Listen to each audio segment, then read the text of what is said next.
Hello. Thank you for joining us. I'm Amanda Cassatt, founder and CEO of Serotonin, the Web3 marketing agency and product studio. I have an amazing panel of guests with me today. I'm hoping we can start with introductions, maybe beginning with Matt. Sure. I'm Matt Medved, co-founder, CEO, and editor-in-chief of Now Media. You may know our flagship brand, NFT Now, Web3 digital media platform, building the future of tokenized media. We also have The Gateway. We just brought to Korea as the largest digital art experience to ever come to the region. I'm super excited for this great panel. Let's go. Hey, Frank started NFT projects called DeGods and Utes, and the #1 Luca Nets fanboy.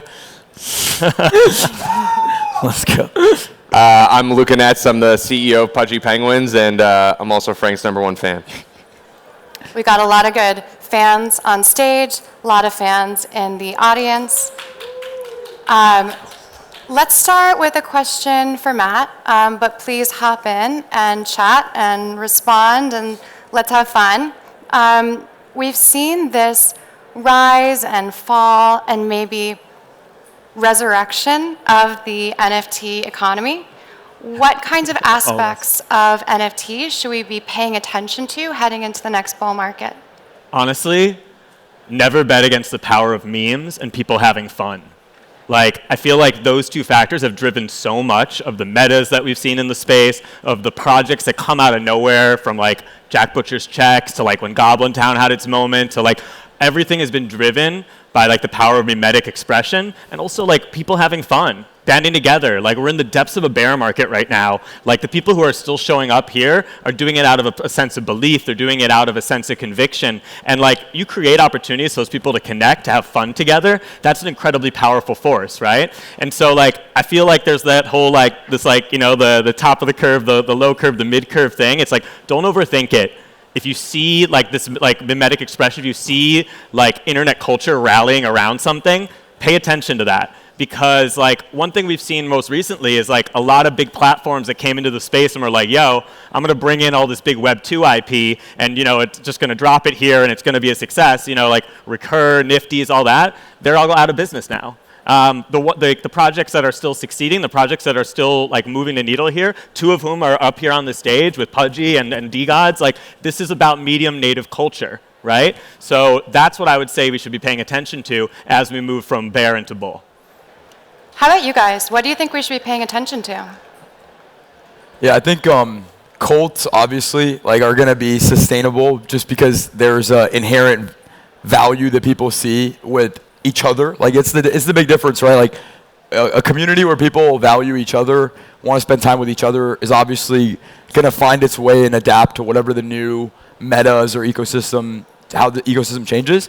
And then also I think, again, what Luca's doing with building a real fucking business, I think even an interesting insight is most of the people I've met throughout this week, everyone's working on something. It's been other conferences in the past, you meet somebody, they might be a trader, they might just be doing something else, they're interested in NFTs.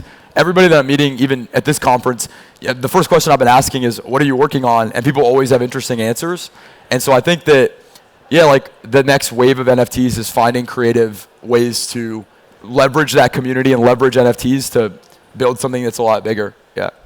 Yeah, it's an interesting question and an interesting thesis when you're looking at the future of NFTs. If you understand NFTs, I think they're going to be the most important product for the blockchain and for consumer adoption.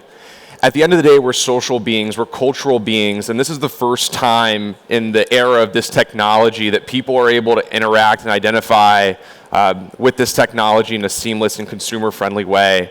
I'm a firm believer in this, and I know Frank is a firm believer in this, and I know Matt is as well. But a new era of NFTs is upon us, and I think cater to the consumer, and in catering to your existing community is eventually going to take precedent in a way that I think we haven't seen before.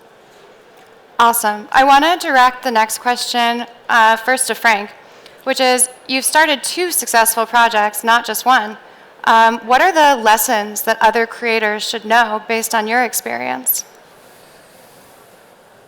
I think that people under-index how important attention is. And especially in crypto, it's people spend a lot of time fixating on a lot of details that they matter, but they won't matter if there's nobody to pay attention to it. A good example of this, even outside of NFTs, like Dogecoin stays a top 10 market cap, cryptocurrency. And if you evaluate crypto strictly on something like pure utility, that you might look at that and think that's dumb. But if you evaluate it as a closer to an index on attention, it makes a lot of sense. I mean, Dogecoin, there's more Americans that know about Dogecoin than Ethereum. And so I think that that is something that a lot of creators miss is they'll write the long white paper, they'll create the really long idea that, is not ultimately, to Matt's point, mimetic. And then they struggle with getting basic distribution. And I think that, that should be a focus earlier on in the process and trying to even make ideas and make things that would fit within a tweet or fit in a bite-sized way that makes it easy for people to talk about and share. Because if it's too complex of an idea, it's not even going to penetrate the crypto Twitter ecosystem, let alone mass market, let alone people outside of it. And so, I just think that's something a lot of creators miss. So as a marketer, I obviously believe in the importance of memes and cults, but just to play devil's advocate and push back on what all of you guys were saying, what about fundamentals? Like with a meme or a cult, couldn't opinion about the project suddenly change and then it would be gone because it has focused on memes rather than something else, like what sometimes happens with Dogecoin? I think it's about aligned interests and culture. I think at the end of the day, when you understand the difference between, some technically savvy product and some cultural product, the networked value, I think, is the most important value that I think people underestimate.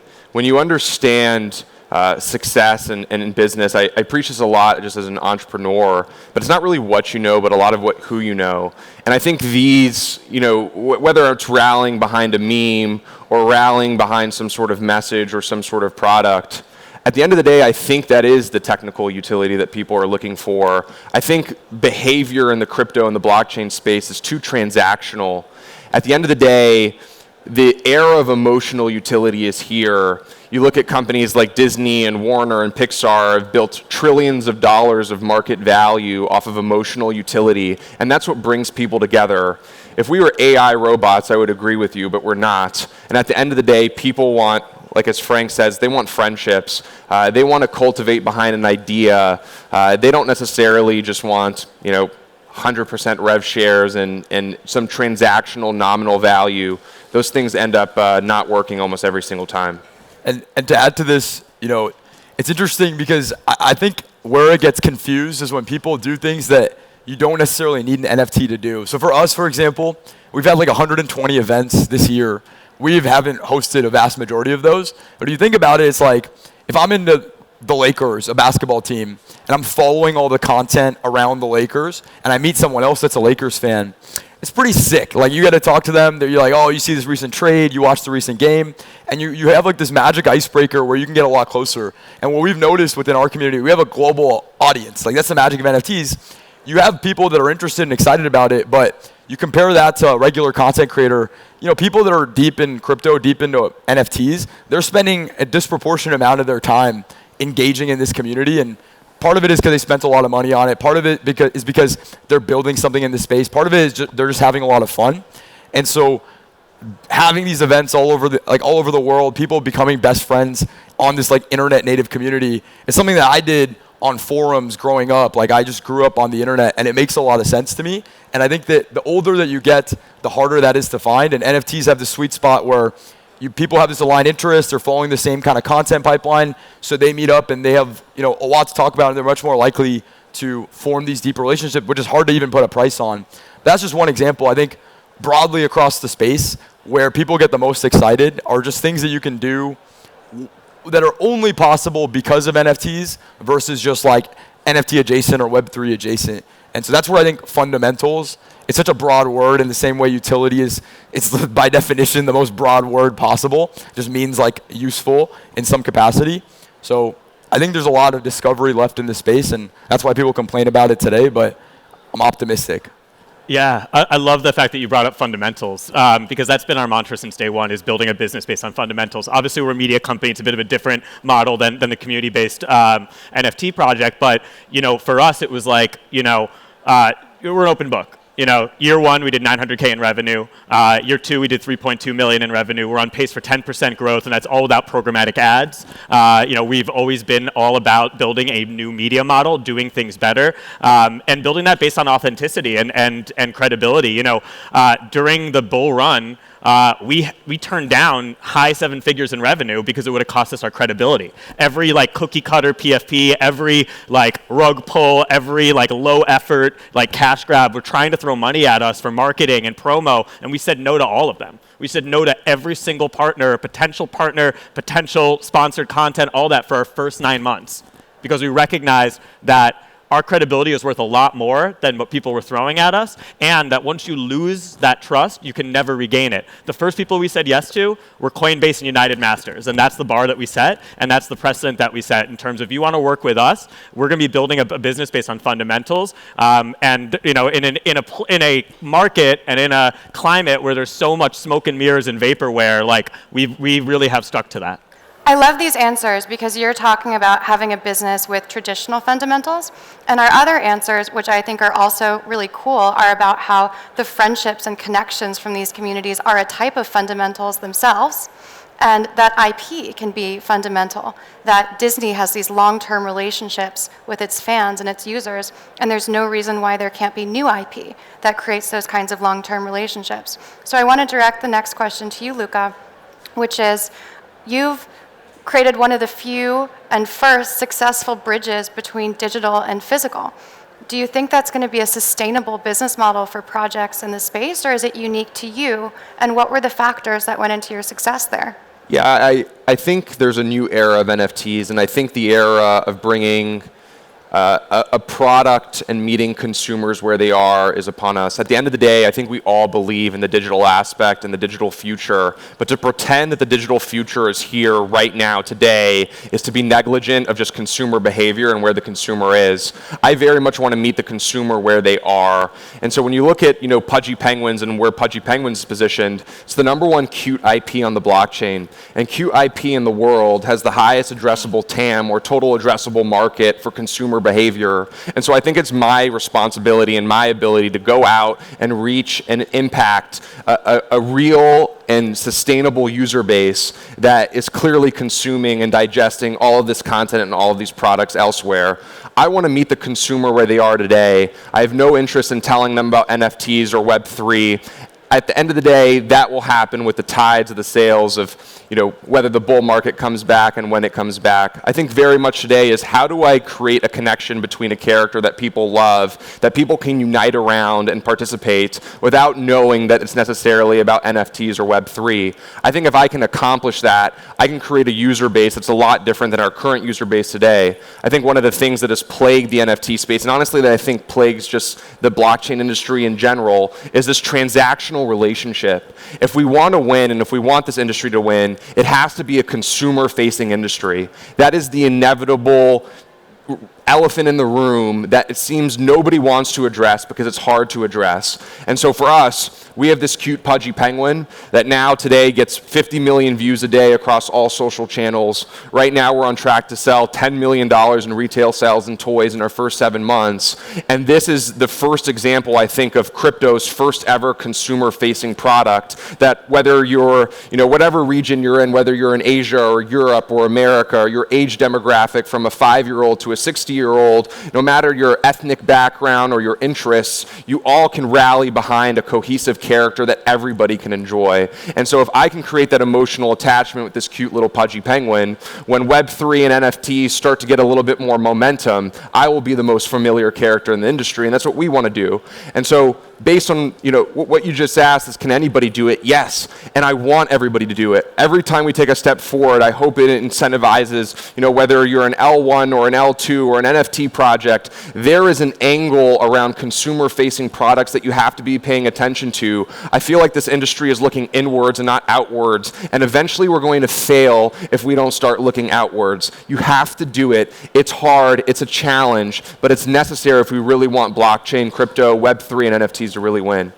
Frank, are you also thinking about the physical world, or how are you thinking about facing consumers? Well, before I answer that, I just want to say, the thing that inspires me so much, even just being a peer to Luca, is I think, he doesn't talk about it enough, but he's such a beast when he was doing e-commerce, and Web 2. And I think like broadly, like we just have a really high talent person that came into the space, and I feel like we should all be very lucky that like he is representing the space in this way. And I think all the stuff going on with Pudgy Penguins is deeply exciting, and in the crypto Twitter sphere doesn't get talked about enough. Like we talk about it all the time, and I'm always blown away. But yeah, I think the crypto Twitter sphere should appreciate. We're out here talking about friend tech, which I think is cool, but mass adoption. But this is like these are doing real numbers, and excited to see where it goes. Yeah, I think for me, we actually talk about this a lot. Like physical and digital seems like a logical pair. Like I think about broadly in the future when people buy something that's physical, having some type of digital receipt, digital claim, whether that's an NFT, whether it's a collectible or a different digital experience, like it's obvious. Like of course all these things are going to have it. Of course everything that you kind of interact with is going to have some type of digital relationship. I think the question again comes back to me.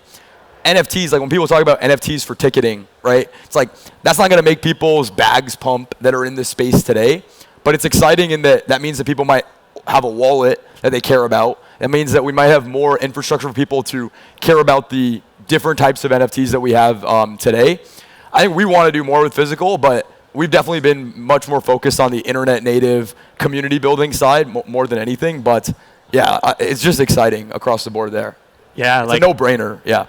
Like the interplay between digital and physical is like really like the vision behind the gateway is really squared on that. Let me just see like a show of hands. Like who out there, raise your hand if you own an NFT. Cool, love to see it. So everyone, whether you raised your hand or not, like everyone in this room we are all part of the last generations to grow up without digital ownership from day one.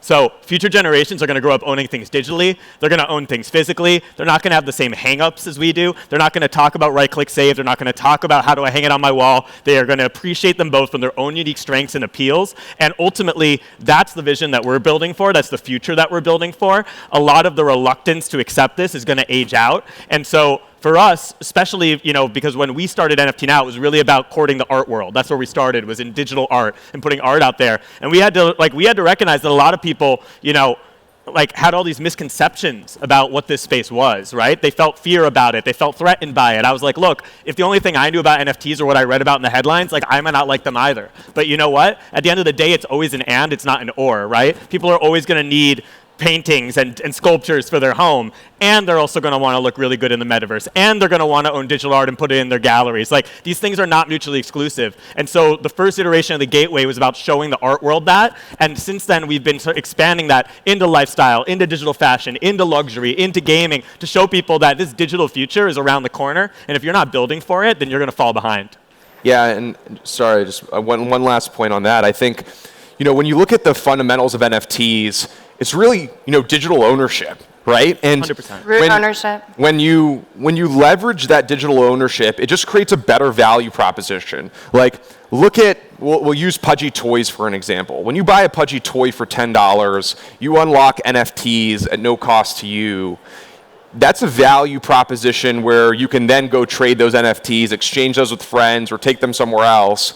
But that's a unique value proposition that any other toy next to me on the same shelf, whether they're a more familiar IP, it's a better value for the end consumer. It's a better bang for your buck. And at the end of the day, I think as digital and physical start to intertwine, the idea of buying something physically, being able to redeem something digitally, and then being able to do whatever I want with that, whether it's buy, sell, trade, use, or exchange with a friend or a counterparty, that adds such an interesting layer to the collectible and the consumer product market that I think is just not to be underestimated.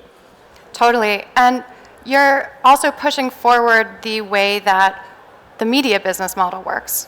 Do you want to talk about that for a moment? Yeah, absolutely. So from day one, NFT Now, we knew we wanted to build a better media model. Since we launched NFTnow.com, we have not had a single cookie, no pixels. We don't even need a privacy policy because we do not track our users. That has been something that's really important to us because from day one we've said privacy is a fundamental human right.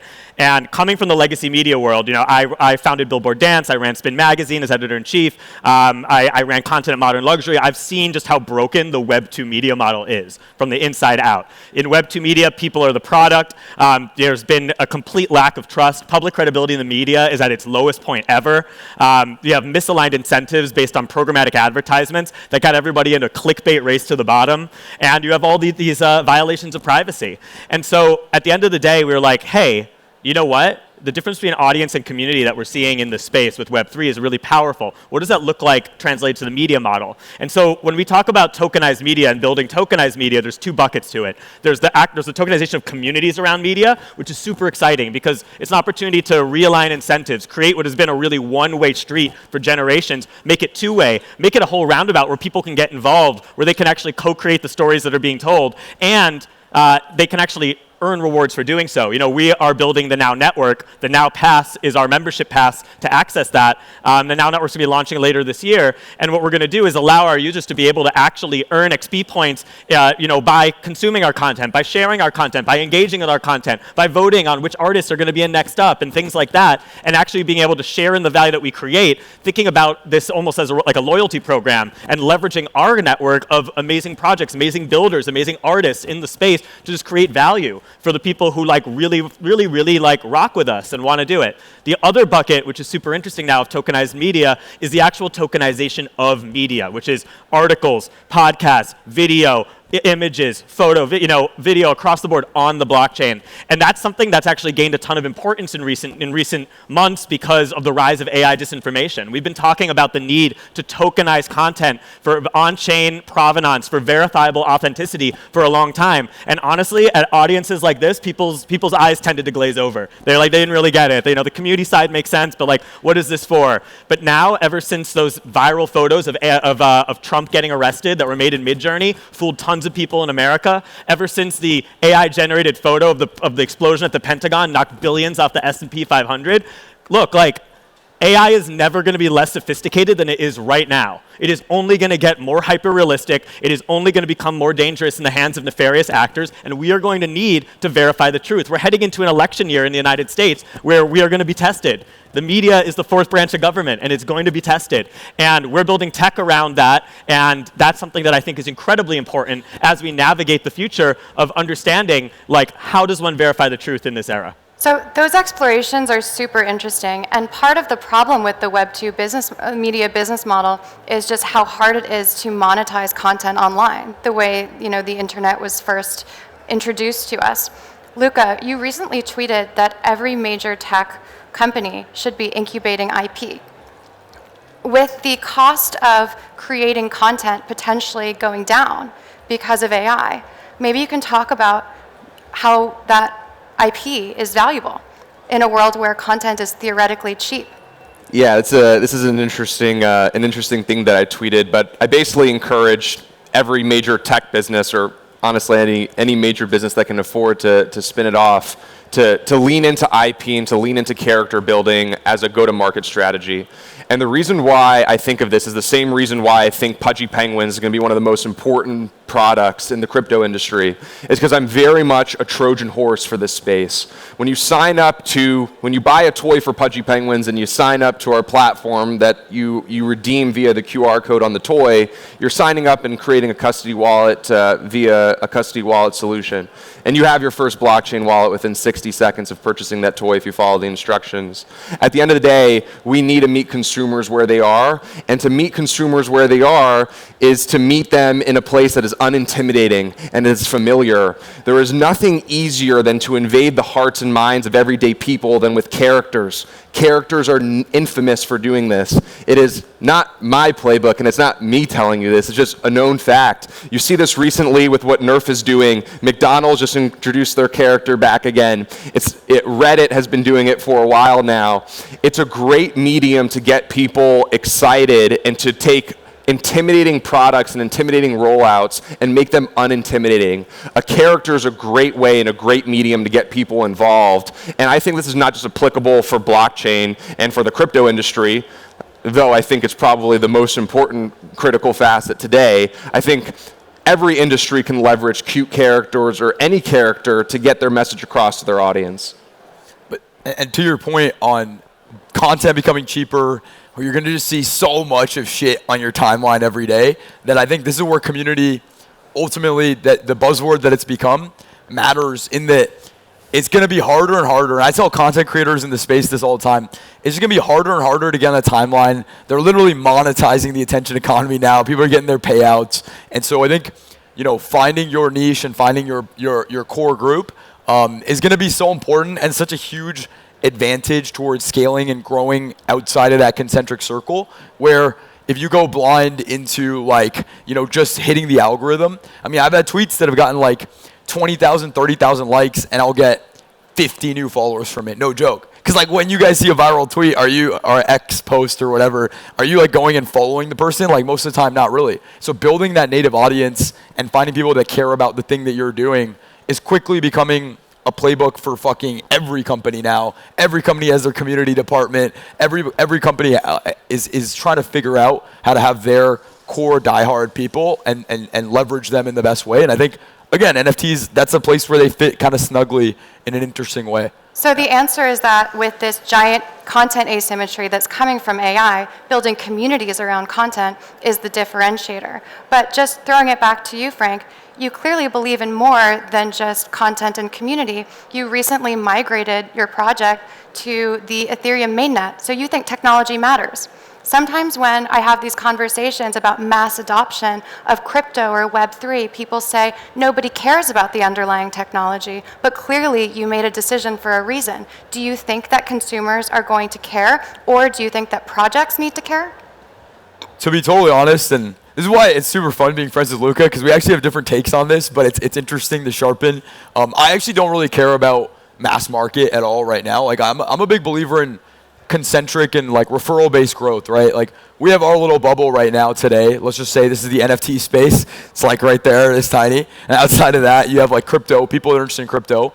Outside of that, you have people that are never bought crypto but interested broadly in crypto NFTs. What I think the worst strategy is honestly trying to sell somebody something that they don't inherently want. So the example of this was Creator League recently was trying to hide. It was this thing with Mr. Beast and all these big creators, and they were hiding the fact that they were actually NFTs. But so then one of these creators pulled out, and everyone's just shitting on NFTs because they were ultimately selling something to people that didn't want it. And I'm way more interested in figuring out how to fix the retention problem. Today, NFTs are literally a leaky bucket. It's imagine, saying, we have a leaky little lifeboat here. Let's go get 1 million people onto this leaky lifeboat, right? It's well, fuck. Let's fix the holes a little bit first before we try to onboard. And that's just my growth brain is, hey, retention is what drives most growth. And so I honestly don't think too hard about, broad, huge swaths of population. I'm thinking these are what people are interested in today. Clearly, people are not satisfied with the NFT experience today. How can we incrementally make that better and better and grow concentrically with some confidence that if we keep making it better and better for our core group, it's going to get bigger in a pretty organic way? Yeah, it's interesting. At Serotonin, we end up bringing some large brands into the space. We've worked with folks like PayPal, folks like Sotheby's. And for us, what we emphasize with folks coming into the space is root ownership and providing real Web3 onboarding, even if their consumers aren't familiar with Web3 yet. And the reason is we don't want them to lose access to their assets in some future situation. Things like root ownership and decentralization feel like they don't matter until there's a problem. And we just want to look ahead and prevent that problem, even if customers that are coming in from the Gen Pop don't already know about it. But I want to ask you, obviously, you think the PFP trend is coming back for some projects that have found this great connection to consumers or that have these cult-like communities. But what other NFT use cases do you think people should look out for going into the next bull market? RWAs, real-world assets. I think it's even recently there was this SEC. It's interesting as we get more and more regulatory clarity. I think that people can get a lot more ambitious and start to just do the obvious things that we've been talking about for a really long time. It's probably been 2 cycles now that people are talking about real estate, on the blockchain. And I think in the first wave, it's really delusional and pie in the sky. Now you're getting closer and closer to what these first kind of use cases can be. And I just think that is something. If you're talking about mass adoption, very, very obviously, people can understand buying fractional, piece of land. That's Like that's a no-brainer. And I think a lot of that stuff, we're getting to a place where the technology's gotten so much better. I mean, NFTs wasn't really a thing in 2017 when there was a lot of excitement. And so I think RWAs broadly are just going to become a pretty massive deal.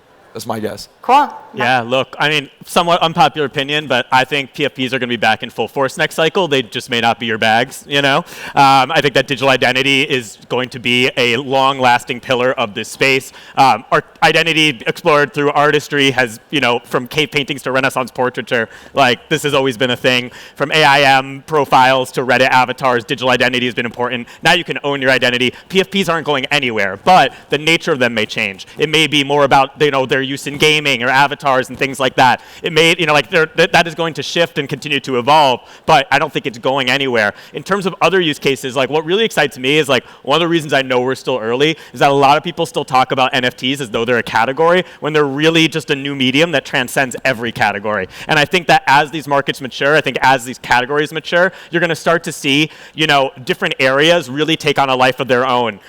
You know, looking at the differentiation of digital art, looking at, you know, the TV film world in Hollywood, looking at literary NFTs, something very close to my heart as a poet and a writer myself, thinking about how this can disrupt publishing, thinking about all of these different use cases that we've only really scratched the surface on. You know, what I always say is that like one of the reasons why digital art and digital collectibles drove so much mainstream attention and drove so much market volume in this first wave was that we as a society very much understand the value proposition of collecting their physical counterparts, right? Collecting physical art at a Sotheby's or a Christie's, you know, digital collectibles being akin to physical collectibles. But like that's why when I look at like use cases like music NFTs, okay, there's still a gap there, right? We went from paying you know, $15 for a CD to $9.99 for all the music in the world. There's a value disconnect there. People don't necessarily understand the value of owning music, right? I do because I grew up with a father who's obsessed with the Beatles, you know, collecting rare Beatles memorabilia, understanding that vinyl that's signed by all four Beatles could also be your backstage pass,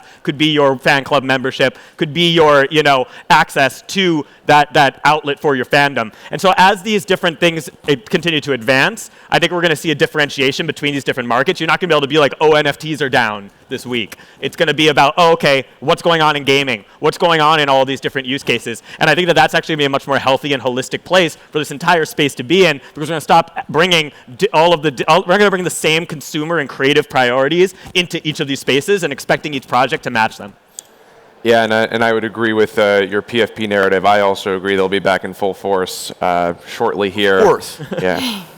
But I do believe that an era of the boring NFTs will come, and I think authenticating items I think is important. Logistics, there's a lot of interesting use cases there. But I will say there's a lot of that stuff that I don't know.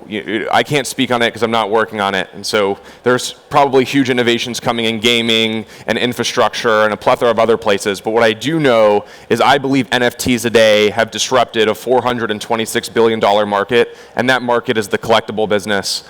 It today is a better collectible. And so when you look at what it is to collect, physical collecting has too much friction. The friction in buying and selling, the friction in inauthenticity issues, the friction in spoofing, the friction in not knowing exactly what you're getting and how you're getting it. I think collectibles or NFTs today have solved that problem. And so I think that is the thesis that I'm personally focusing on, and ultimately that's the answer to my question. Those are great answers, and to those I would add membership, rewards, and loyalty, and using the blockchain as a CRM. And if anyone hasn't heard of Mojito, which was our first spin out, check out what they're doing there. But I want to do one quick lightning end round.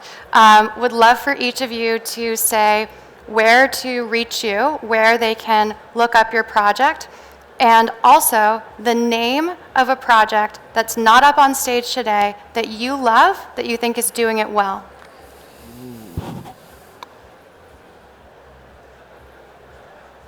I'll go. You go. Name of a project that I like that is not on this stage is Parallel.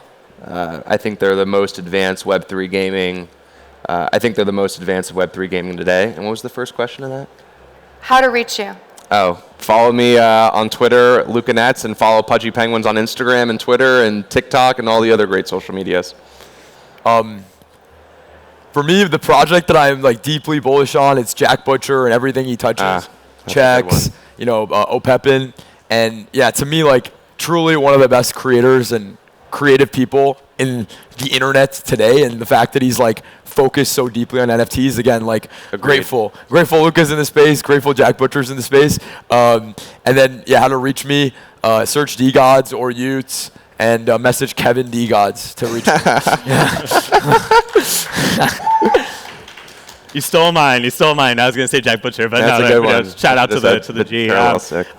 You know what? Actually, I'm going to go with token proof. They're doing an amazing job. I actually see Fonz right up.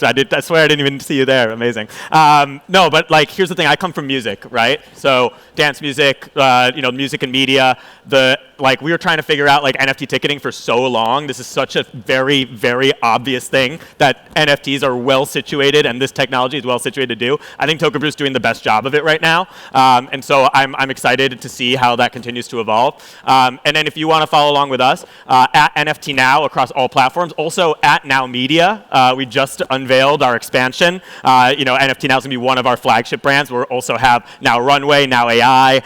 We got something coming for gaming real soon. We're continuing to expand at the intersection of tech and culture. And for me, it's just at Matt Medved on everything. So Thank you so much. And so for me, it's amanda.eth, at Amanda Cassatt on Twitter.